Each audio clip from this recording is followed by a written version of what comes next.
உங்கள் இல்லங்களில் வந்து உங்கள் உள்ளங்களை உயிர்ப்பிப்பது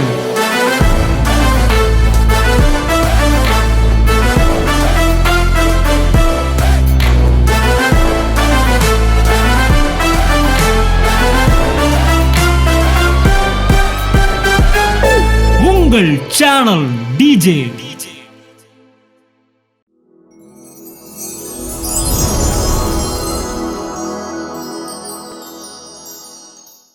கர்த்தருடைய பரிசுத்த நாமத்துக்கு ஸ்தோத்திரம். நாங்கள் சிவகாசிலேருந்து வரோம். அண்ணனை ஒரு 6 மாதமாக தான் நாங்கள் பார்த்துட்ருக்கோம். வீடியோவில் பாப்பாவுக்கு அடிக்கடி உடம்பு சரியில்லாமல் ஆஸ்பத்திரி ஓயாமல் போவோம்.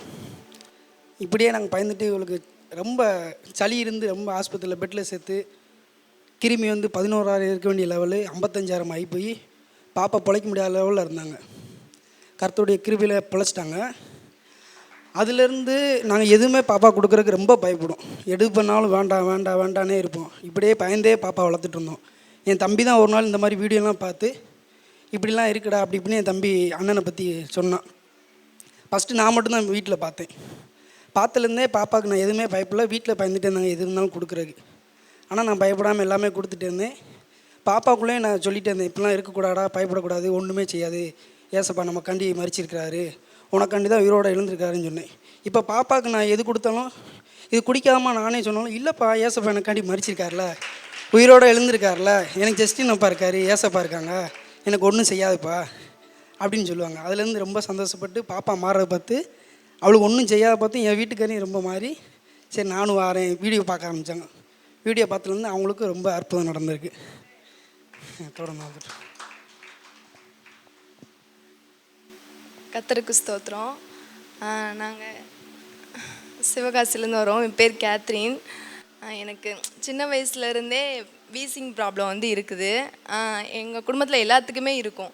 ஏதாவது ஒரு ஐஸ்கிரீம் சாப்பிட்டாலோ ஏசியில் ரொம்ப நேரம் உட்காந்துட்டா அந்த மாதிரி எனக்கு ரொம்ப பிரச்சனை இருந்துச்சு.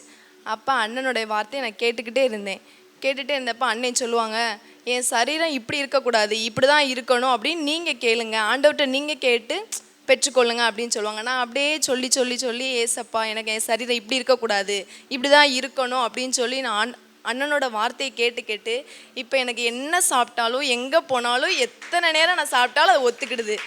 இல்லை நான் அப்படி சாப்பிட்டேன் அப்படின்னா நான் 10 மணிக்கு ஒரு மதிய டைம் அப்படி சாப்பிட்டேன் அப்படின்னா நைட்டு எனக்கு டேப்லெட் போட்டால் தான் கேட்கும். நான் அதெல்லாம் தூங்கவே முடியாது. வீசிங் ரொம்ப அப்படியே எனக்கு ஜாஸ்தி ஆயிரும். இப்போ நான் 11 மணி ஆனாலும் ஐஸ்கிரீம் சாப்பிட்டுட்டு நான் வாட்டுக்கு எந்த ஒரு டேப்லெட்டும் எடுக்காமல் தூங்குறேன். அதனால் பாப்பாவும் எப்போ சாப்பிட்டாலும் தெரியாமல் சாப்பிட்டு கூட நான் சாப்பிடுவேன், எனக்கு ஏசப்பா இருக்காரு அப்படின்னு சொல்லி அவளுக்கு ஒரு தைரியம். என்னன்னு கேட்டால் இதை சாப்பிடக்கூடாது பாப்பா வேண்டாம் அப்படி சொன்னால் என்ன ஜஸ்டின் அப்பா இருக்காரு, என்ன ஜஸ்டின் அப்பா என்ன சொன்னாலும் ஜஸ்டின் அப்பாவை சொல்லியே சாப்பிட்டுக்குருவா. ரொம்ப பெரிய அதிசயம் எங்களுக்கு நடந்திருக்கு ஆண்டவரோடைய.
இல்லங்களில் வந்து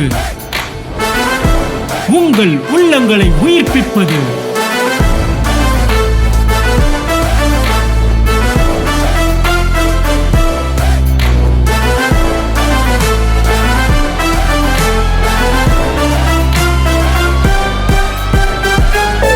உங்கள் சேனல் டிஜே.